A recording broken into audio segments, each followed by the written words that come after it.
Kann es sein, dass du dumm bist? Der Frage gehen wir in den nächsten paar Wochen nach und da könnt ihr euch wirklich drauf freuen. Ist schon eine Weile her, da lief der Film Alles Unheil kommt von oben. Und der Film hat es in sich.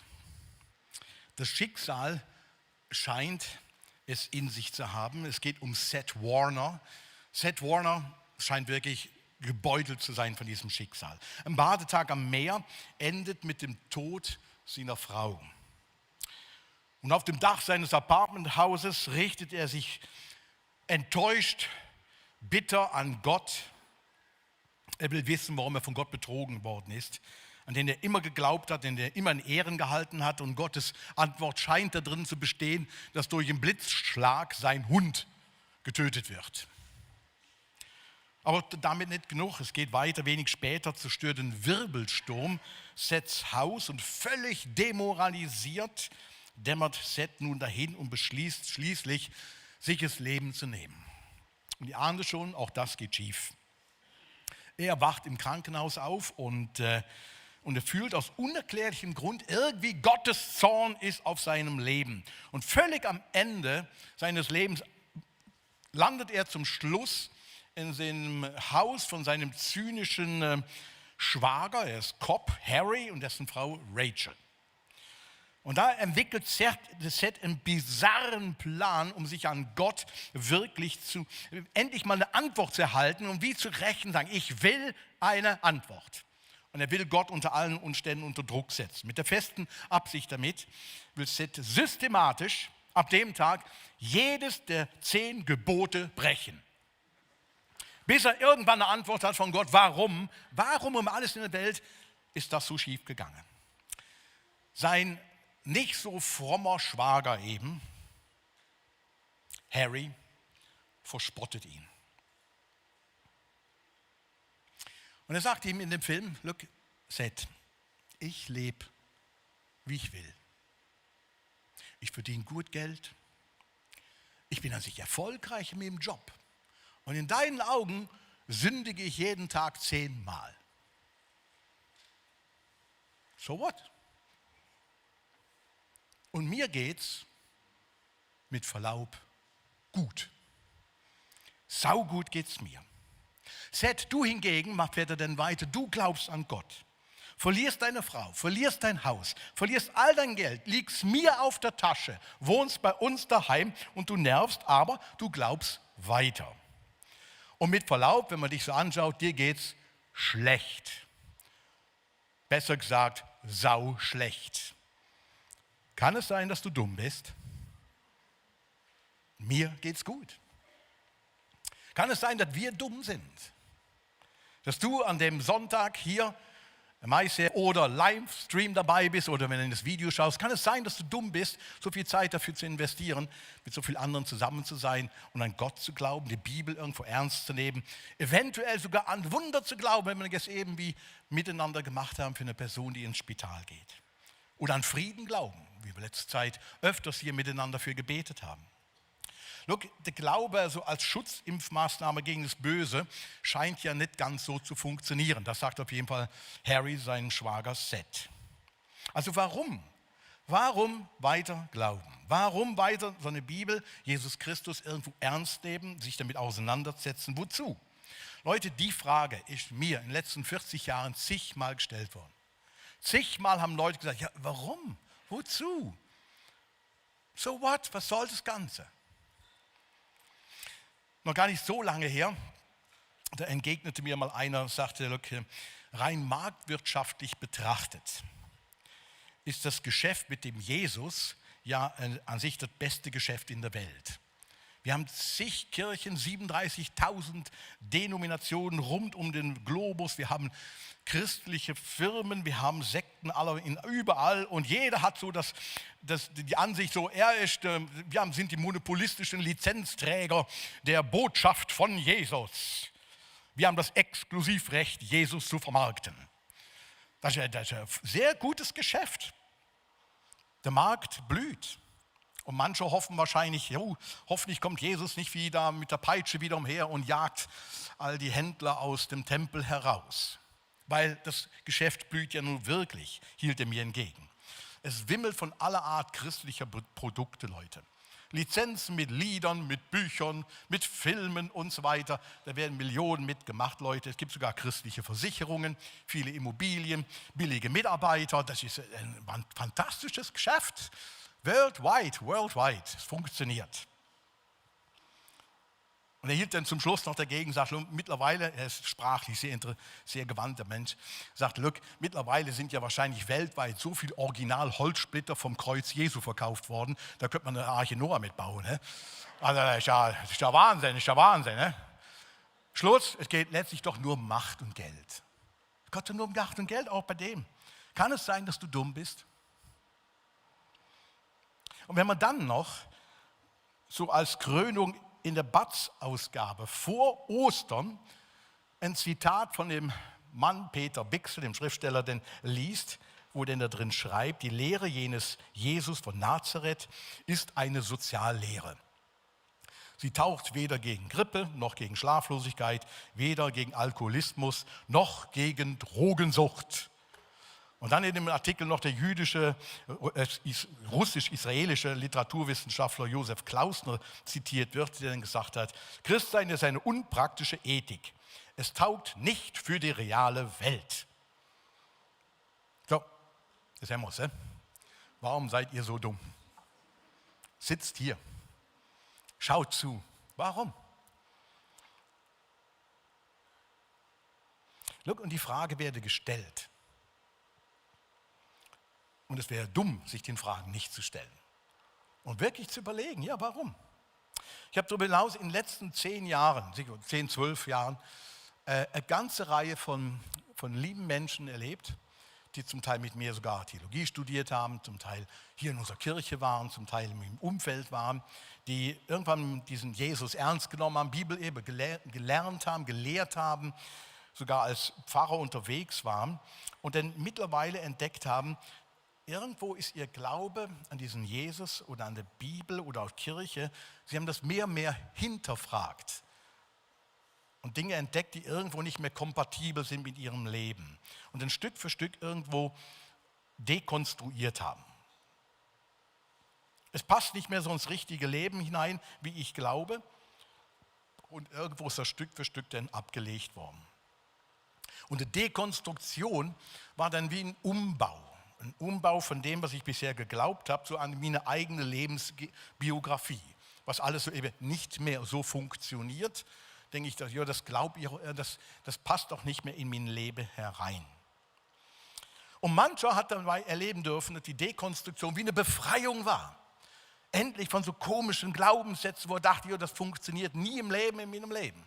Das muss ich ablegen, weglegen. So quasi im Sinne, das tut man nicht als Christ. Das tut man nicht, das habe ich in meiner Jugend von meinen Eltern häufig gehört. Das tut man nicht. Als guter Bürger von dem Dorf, wo ich aufgewachsen bin, das war so Moralin, aber das tut man auch nicht als Christ. Das steht dann irgendwo in der Bibel, wenn man auch nicht weiß, wo das steht, aber das tut man nicht.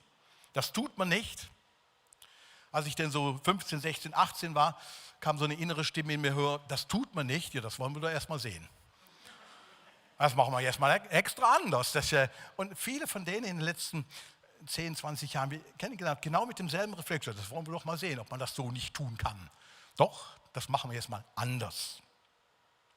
Andere hingegen haben die Dekonstruktion in ihrem Leben wirklich auch als was traumatisch erlebt. Und auf einmal gemerkt, wie konnte ich so dumm sein, dieses oder jenes wirklich zu glauben, an dem festzuhalten. Look, dekonstruieren, von dem wo wir unterwegs sind, ist ohne weiteres kann sehr gut und heilsam und wichtig sein. Aber dekonstruieren ist einfacher als rekonstruieren. Ja, an was glaubt man denn jetzt wirklich? Was bleibt denn am Ende vom Tag wirklich über? Abschaffen ist einfacher als anschaffen. Und es liegt wirklich im Trend, dass wir sehr viele Dinge abschaffen, Regeln, Institutionen, Glauben daran und so weiter.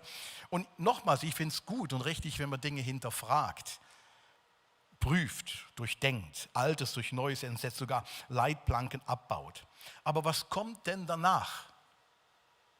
Was kommt danach? Unsere Miniserie heißt Kann es sein, dass du dumm bist oder wir dumm sind? Und den Untertitel haben wir gesagt, begründet Glauben. Es gibt Grund zu glauben. Es gibt wirklich Gründe zum Glauben. Es gibt sogar sehr gute Gründe, glaube ich, an die Bibel zu glauben, die auch all den Fragen am Anfang, auch mit der Geschichte von Seth und Harry, wirklich eine Antwort geben könnte. Und wenn du jetzt eine Person bist, die heute hier sitzt oder zuschaust oder das Video später siehst und wirklich momentan dabei bist, Dinge in deinem Glauben auch zu dekonstruieren, loszulassen, wegzutun, das tut man nicht, doch, mache ich, so in dem Stil. Dann möchte ich dir nur eins mitgeben heute Morgen und halt das Lied feste. Ich glaube, es ist gut, wenn man Sachen hinterfragt, prägt und so weiter. Aber wenn man das Dreckige oder in dem Bild zu bleiben, man soll das Kind nicht mit dem Badwasser auskippen. Dann ermutige ich dich, du das Jesuskind nicht mit dem Badewasser auskippen.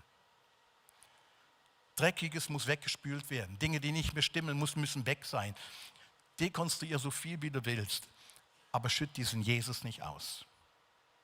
Und deswegen kann man die Frage auch doppeldeutig verstehen. Kann es sein, dass wir dumm sind, dass wir immer noch im 21. Jahrhundert an diesen Jesus Christus, an die Bibel glauben? Das ist eine Anfrage an uns. Aber es kann auch im anderen Sinne verstanden werden. Kann es sein, dass wir dumm sind, dass wir zu viel auskippen, wenn wir Dinge zu viel nicht nur hinterfragen, sondern dann wegschütten. Mit anderen Worten, Leute, Zweifel haben wirklich ihre Gründe, aber der Glaube auch. Und ich möchte ein paar nennen heute Morgen. Zum Teil sind die sehr persönlich und zum Teil sind sie mehr allgemein formuliert. Und die bewegen sich auf zwei Ebenen. Das eine hat nur was mit dem Verstand zu tun, mit Ratio, Argumente. Und auf der anderen Seite geht es um Erfahrung, Erlebnisse, wo wir sehr persönlich sind, so sehr, sehr unterschiedlich sind. Und ich glaube, dass beides sogar in unserem Leben sehr wichtig ist. Verstandesmäßige Überlegung, was hat das mit dem Glauben, mit Jesus, Bibel und so weiter, beantworte ich solche Fragen. Und auf der anderen Seite, ich brauche aber auch Erlebnisse in dem Ganzen.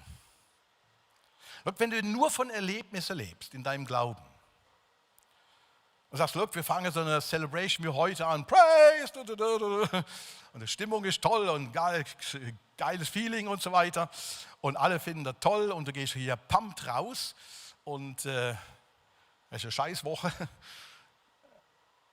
Du kannst nicht nur von deinen Erlebnissen und von den Gefühlen, von den Erfahrungen leben. Weil die Erfahrungen, Erlebnisse verändern sich. Es kann durchaus sein, dass die nächste Woche sehr schlecht wird. Und du schlechte Erfahrungen, schlechte Erlebnisse machen, die schlechte Gefühle hervorrufen.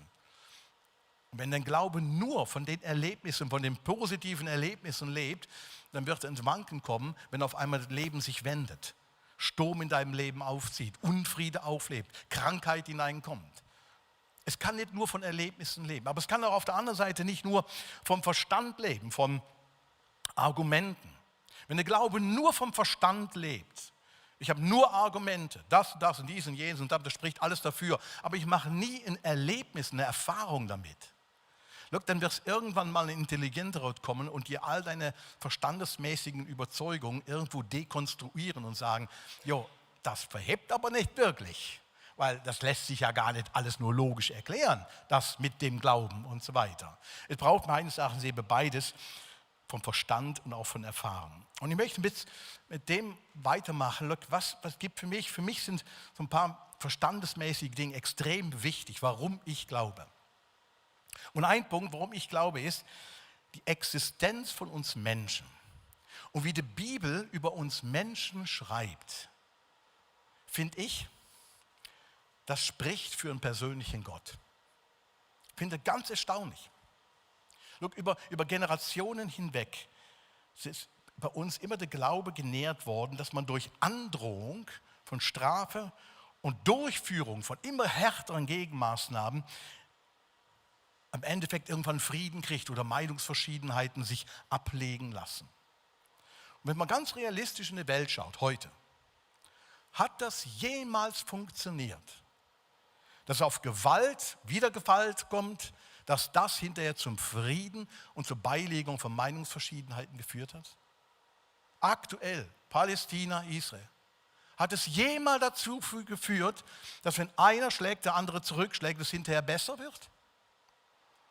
Es gab immer Verlierer und Gewinner. Syrien, Sudan, Korea, Früher noch Nordirland, Irland, Afghanistan. Wir könnten durch die ganze Weltgeschichte durchgehen, Leute. China, Taiwan. Hätte das jemals dazu geführt, dass wirklich Frieden kommt, wenn man härtere Strafen anfügt, mit Macht dagegen angeht? Look, manche Bewegungen sagen einfach, man darf vom Mensch nicht zu viel erwarten. Und manche Humanisten sagen, look, der Mensch ist an sich das Maß der Dinge. Und die Bibel und speziell Jesus Christus, finde ich, macht so einen erfrischenden Blick auf uns Menschen drauf, wo ich finde, das überzeugt mich am meisten. Und Jesus speziell sagt sehr deutlich, Krieg wird immer wieder geben. Neid ist in unserem Herzen drin. Streit kommt unter uns. Eifersucht, Ehebruch, Tod. All das ist Beschreibung von unserer Menschheit. Der Mensch ist eben nicht so gut, wie manchmal wir uns selbst vielleicht von uns denken. Der Prophet Jeremia hat im 17. Kapitel mal so ausformuliert: Nichts ist so undurchschaubar wie das menschliche Herz. Es ist unheilbar krank. Look, die Situation von diesem unheilbar Kranken ist letztlich dafür, dass wir Menschen selbst dafür verantwortlich sind und selbst in der Gewalt haben, zu entscheiden, Gutes oder Böses zu tun. Zurückzuschlagen oder nicht zurückzuschlagen. Und ich gehe mal davon aus, ich möchte nicht zu nahe treten, möchte auch nicht zu schlecht über dich denken, aber jeder von uns hier hat irgendwann in seinem Leben aufgrund seines freien Willens schon mal eine ziemlich beschissene Entscheidung getroffen. Und wenn du nicht dazu gehörst, dann, nein, lass die Hand unten. Du lügst. Nein, ehrlich. Das haben wir alle schon hinter uns. Und das Menschenbild wird an sich in der Bibel uns gezeigt. Wir Menschen haben die Entscheidungsfreiheit. Wir dürfen entscheiden zum Guten wie zum Bösen. Man könnte ohne weiteres immer wieder das Argument bringen, ja warum hält Gott denn nicht der schützende Hand darüber? Dieser allmächtige, scheinbar allmächtige Gott, warum hält er uns nicht davon ab, das zu tun? Warum hält uns nicht ab, wirklich an dem Punkt zu sagen, hey, tu doch das Gute? Und die Antwort ist ziemlich einfach. Er kann das, er wird es sicher tun, aber in dem Moment, wo er deine Faust und meine Faust zurückhält, dem anderen wirklich zu schlagen, ist das Projekt Menschheit, wo Gott ins Leben gerufen hat, als Ebenbild seiner selbst, ist beendet. Dann ist es beendet. Gott, der uns Menschen die Fähigkeit gegeben hat, nicht nur vom Instinkt zu leben, sagt, hey, du darfst frei entscheiden. Aber du darfst dich auch zum Bösen entscheiden. Und Gott in seiner Liebe hält sich zurück und denkt, ach Gott, Mann, ist der dumm. Ja.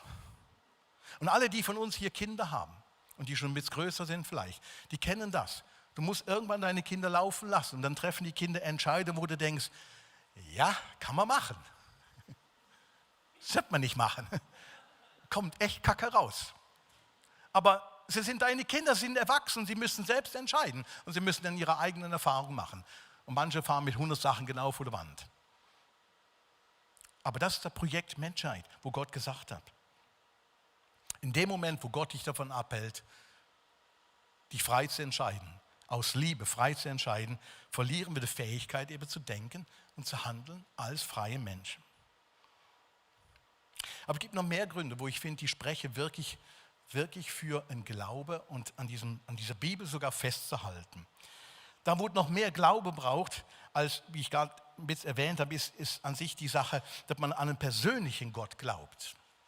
Dass dieser Gott nicht nur der Weltenherrscher ist, sondern wirklich ein persönlicher Gott. Warum in aller Welt glaubst du an einen persönlichen Gott, der sich ausgerechnet in Abraham, da ein Volk erwählt, mit Israel unterwegs ist, vor 4000 Jahren und mit diesem Volk Israel seinen Weg macht? Warum glauben wir das? Ist wirklich ein persönlicher Gott. Warum glauben wir, dass der sich in einem spezifischen Buch offenbart? Hätte ich auf 2 Seiten schreiben können, wäre ja auch einfacher. Nein, eine ganze Geschichte schreibt Gott. Und warum glauben wir das? Das finde ich echt viel schwieriger, auch Menschen zu erklären. Und ich glaube, das ist der größere Knackpunkt, wo viele Leute haben. Vielleicht bist du heute hier oder schaust zu und sagst, das ist ein Knackpunkt. Warum soll das ein persönlicher Gott denn für mich sein? Was hat das denn mit mir jetzt zu tun? Aber für einen persönlichen Gott spricht für mich eben auch eine ganze Reihe Punkte aus dieser Bibel oder aus der Geschichte heraus. Und einer der Knackpunkte finde ich zum Beispiel, und wo für mich auch sehr persönlich der wichtigste Punkt ist, dass dieser Jesus Christus davon erzählt wird, dass er leibhaftig wieder auferstanden ist von den Toten. Die crazy Story, schlechthin. Ein Toter stirbt und hinterher ist wieder lebendig. Ich finde, das ist ein Knackpunkt. Der Paulus schreibt das mal an die Christen in Korinth und sagt, look, Leute, das ist wirklich ein Knackpunkt. Wenn die Toten nicht auferstehen, ist auch Christus nicht auferstanden. Und wenn Christus nicht auferstanden ist, ist euer Glaube eine Illusion. Die Schuld, die ihr durch eure Sünden auf euch geladen habt, liegt dann immer noch auf euch. Und auch die, die im Glauben an Jesus Christus gestorben sind, sind dann verloren. Wenn die Hoffnung, die Christus uns gegeben hat, nicht über das Leben in der jetzigen Welt hinausreicht, sind wir bedauernswerter als alle Menschen. Look, wenn das mit der Auferstehung nicht stimmt, dann kann ich dir zusagen, du bist dumm. Dann bist du wirklich dumm. Dann wünsche ich dir einen schönen Sonntag, mach's gut, es gibt noch Essen nachher. Genieß es, mach, was du willst, morgen bist du tot, vielleicht doch nicht. Aber das sagt Paulus, sagt, hey, come on. Wenn das nicht stimmt, wenn Jesus nicht auferstanden ist, dann, ja, warum? Warum immer alles in der Welt? Und ich finde, es gibt saugute Gründe, an diese Auferstehung zu glauben, an die leibliche Auferstehung von Jesus zu glauben. Ich kann dir die Auferstehung von Jesus nicht beweisen. Ich war nicht dabei, ich sehe zwar alt aus, aber ich war nicht dabei. Nein, keiner von euch war dabei und kann sagen, hey, das ist der Punkt, ich habe es gesehen. Nein, aber historisch gesehen, die rasante Ausbreitung von der Geschichte, look, das muss einen Hintergrund haben. Das ist nicht einfach ein Narrativ, ihr habt auf TikTok irgendwas gepostet. Nein, das ist verrückt, das hat um sich gegriffen wie ein Lauffeuer. Man kann es nicht besser erklären, dass wirklich was passiert, wo die damalige Leute wie elektrisiert hat. Gesagt hat, das ist wirklich was Außergewöhnliches. Und der einzige plausible Grund, warum Jesus so früh als Sohn Gottes verehrt wurde und die Schrift ihn sehr bald als heilig und inspiriert haben, ist letztlich folgender. Wenn dir im Voraus jemand sagt, er wird sterben und er wird wieder auferstehen und es dann wirklich macht, ich denke, dann glaubst du ihm alles, was die Person jemals gesagt hat. Und ein einfaches Beispiel, Jakobus. Jakobus war einer der ersten Leiter, Pastoren in der frühen Kirche. Jakobus war der Bruder von Jesus, der leibliche Bruder. Wie überzeugst du deinen Bruder oder deine Schwester, dass du der Sohn Gottes bist? Genau. Alle, die Geschwister haben, wissen das jetzt. Ja, das ist der eine Meise hat. Ja, das ist der. Wie überzeugst du ihn? Außer du kriegst mit, dass sein Bruder gekreuzigt wird und dir später wieder leibhaftig entgegentritt. Leute, und das waren nicht ein paar, sondern das waren Tausende, die das dann hinterher erlebt haben und davon ausgegangen sind, hey, dem Jesus sind wir begegnet. Und der Jesus macht was mit uns. Die haben wirklich eine Kraft Gottes in der Begegnung mit dem Jesus erlebt und ihr Leben wurde verändert. Und das ist der andere Punkt mit der Erfahrung. Ich glaube immer noch in meinem Leben, ich habe mich so mit 18, 19 Jahren bekehrt, ich glaube immer noch, weil ich immer noch Menschen sehe, die Jesus erleben, ich auch, und auch verändert werden. Das ist verrückt, wie viele reiche, korrupte, prostituierte, gut situierte Menschen zur Zeit Jesu irgendwo Nachfolger wurden und dann verändert worden sind. Wirklich. Und verändert worden sind nicht in dem Sinne, ich war vorher Prostituierte, ich war vorher Betrüger, ich war vorher gewalttätig oder sonst was und jetzt bin ich lieb, ich habe geheiratet, 3 Kinder, Meerschweinchen und im Haus steuerlich gute Vorort von irgendwo. Das meint nicht mit, die sind jetzt anständig geworden. Die haben wie ihre Gaben, Fähigkeiten eingesetzt. Und hey, der Jesus, der hat was in mir gemacht und das hat ein Lauffeuer drumherum gegeben. Paulus, ein intelligenter Mann, gelehrt, wirklich High Qualification. Der gute Mann macht eine verrückte Erlebnis auf einer Reise und sein ganzes Leben wird wie auf den Kopf gestellt. Eine Erscheinung von Jesus und er fängt an, diesem Jesus zu folgen, den er vorher verfolgt hat, all die Nachfolger, fängt er jetzt an zu verkündigen. Und dann schreibt er an die Römer mal, im Römer 1, das ist mein Konfirmationsvers, ich habe schon mal darüber gesprochen, zu dieser Botschaft bekenne ich mich. Offen und ohne mich zu schämen. Das Evangelium ist die Kraft Gottes, die jedem, der glaubt, Rettung bringt. Dass irgendein Jude gekreuzigt wird als Verbrecher und dann angeblich aufersteht, also der Herrschaft Gottes antritt, das war auch zur damaligen Zeit absurd. Das war absurd. So wie viele das heute auch sagen. So wie der Harry im Set auch gesagt hat, das ist so absurd. Und der Paulus sagt, look, ich schäme mich dafür nicht. Warum? Es ist eine Kraft Gottes. Die Nachricht verändert. Die Nachricht macht was mit dir. Die wird in deinem Leben nicht einfach spurlos vorbeigehen. Und ich finde, eine der schönsten Storys steht im Neuen Testament, im Johannes 5, von was da passiert, was mit Erfahrung zu tun hat und wo ich bei dir nachher landen werde. Es geht um einen Mann, der blind war. Und er ist von Jesus geheilt worden und dann kommen die Schriftgelehrten und Leute drumherum und die sagen, was ist mit dem? Die können das nicht glauben, dass dieser Jesus ihn geheilt hat. Und sie gehen zu den Eltern und sie fragen die Eltern, wer hat den geheilt? Wie ist das genau gelaufen? Und dann sagen die Eltern Folgendes, Johannes 9. Darum sagten seine Eltern, er ist alt genug, fragt ihn doch. Da riefen sie den Menschen, der blind gewesen war, ein zweites Mal und sagten zu ihm, gib Gott die Ehre. Wir wissen, dass dieser Mensch, und sie reden von Jesus da, ein Sünder ist. Und jetzt antwortet er, jener antwortete, ob er ein Sünder ist, weiß ich nicht. Ich weiß bloß eins, ich war blind und jetzt sehe ich. Leute, ich liebe den Satz. Ich weiß nicht, ob Jesus ein Sünder ist, keine Ahnung, aber ich kann sehen. Und vorher konnte ich nicht sehen. Wirklich, ich kann in meinem Glauben auch nicht alles rational erklären, was mich immer überzeugt. Aber was ich in meinem Glauben kann, ich kann sehen, wo Jesus in meinem Leben eine Kraft geworden ist, eine Veränderungskraft geworden ist und mein Leben wirklich mehr prägt und anders macht. Und ich sehe das bei anderen Leuten genauso drumherum. Und sage, hey, das ist wirklich verrückt. Wir müssen nicht auf alles eine Antwort haben, aber es ist gut, auf manche Sachen wirklich eine Antwort zu geben. Und wenn du für deinen Glauben mal Rechenschaft ablegen musst, und ich denke, das wirst du an deinem Arbeitsplatz, in deinem Umfeld immer wieder mal gefragt. Warum? Warum gehst du in eine Kirche? Warum glaubst du an Jesus? Warum? Dann darfst du auch sagen, look, ich weiß es nicht. Ich weiß nicht ganz genau, aber eins weiß ich war blind und jetzt sehe ich.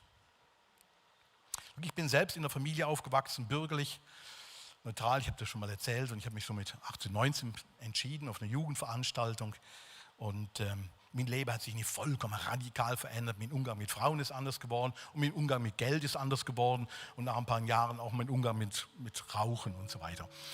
Aber das hätte alles seine Zeit gebraucht.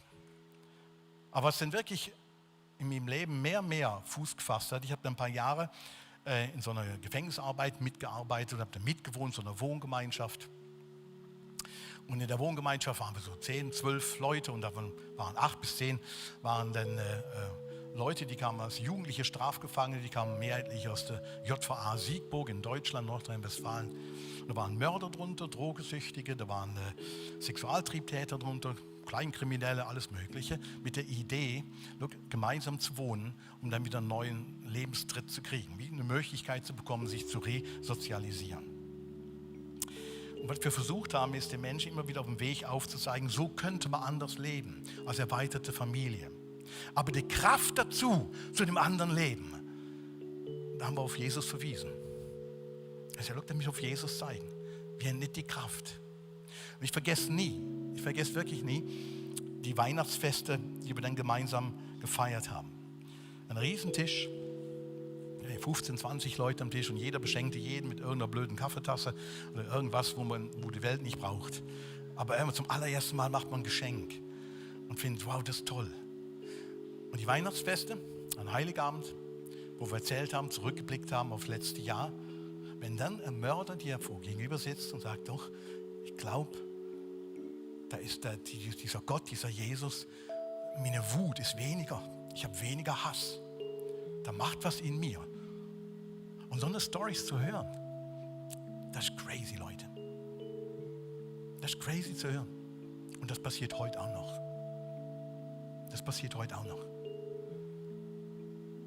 Gerade vor dem Gottesdienst ist einer zu mir hingekommen und hat gesagt, look, das ist im Geschäft, das ist eine Person gewesen, die hat Krebs. Und die Person hat das gesagt, sie ist katholisch und glaubt nicht so sehr an das und das, vielleicht wie wir miteinander feiern. Und dann hat die Person gesagt, look, darf ich für dich beten? Einfach darf ich für dich beten, für Heilung. Und dann hat die Person für die Frau gebetet. War vor ungefähr 3 Wochen. Die Woche, 2 Wochen später ist die wieder zur Kontrolle gegangen, weil sie einen Knoten entdeckt haben. Und ruft den Mann an und sagt, hey, look, das ist weg. Das ist alles weg. Es ist nichts mehr von dem da. Die hat kein genaues Glaubensbekenntnis aufgesagt vorher. Der hat einfach gebetet und vertraut und ja, okay. Ich weiß nicht, wer Jesus alles ist, aber eins weiß ich, das ist weg. Das passiert heute eben auch noch. Dass die Kraft Gottes Menschen wirklich verändert, Freunde. Und das kann heute passieren. Und deswegen lande ich bei dir. Kann sein, dass du hier bist oder zuschaust und momentan in so einer Phase von Dekonstruktion vom Glauben drin bist. Dann mache ich dir Mut. Ja, stell dir Fragen, mach das. Aber kenn nicht, dass Jesus geht mit dem Bad raus. Sondern orientiere dich wieder dran. Frag, was muss ich auch neu rekonstruieren? Look, wenn die Auferstehung nicht wahr ist, dann kannst du es rauchen. Dann lass es. Aber ich ermutige dich, setz dich damit auseinander. Und wenn du heute hier bist, hier in der Halle oder auch online und sagst, hey, ich möchte so einen Schritt machen, dann lade ich dich ein nachher während der Worship-Zeit, dann vertraue diesem Jesus das wieder an. Ähnlich wie die Frau sagt, hey, ich habe da ein Problem, aber ich lasse einfach für mich beten. Wir schauen mal. Ich weiß nicht, was gewesen ist, aber eins weiß ich kann sehen.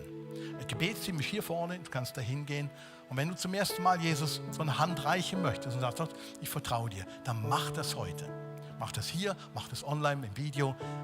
An jedem Tag wird Jesus bereit sein, mit dir den nächsten Schritt zu gehen. Ich möchte euch bitten, aufzustehen und ich bete noch mit uns. Vater im Himmel, danke, dass wir dir einfach mal eine Hand reichen dürfen, ohne es alles richtig glauben zu müssen oder verstehen zu müssen. Und Jesus, er bringt auch alle Fragen in unserem Glauben. Alles das, wo uns mal so schräg erscheint und wo wir nicht richtig einordnen können. Ich bete darum, dass du uns da begegnest, uns auf unserer Verstandesebene begegnest und auch auf unserer Erfahrungsebene neue Türen aufmachst, wirklich begründet zu glauben. Danke, dass wir mit dir unterwegs sein dürfen.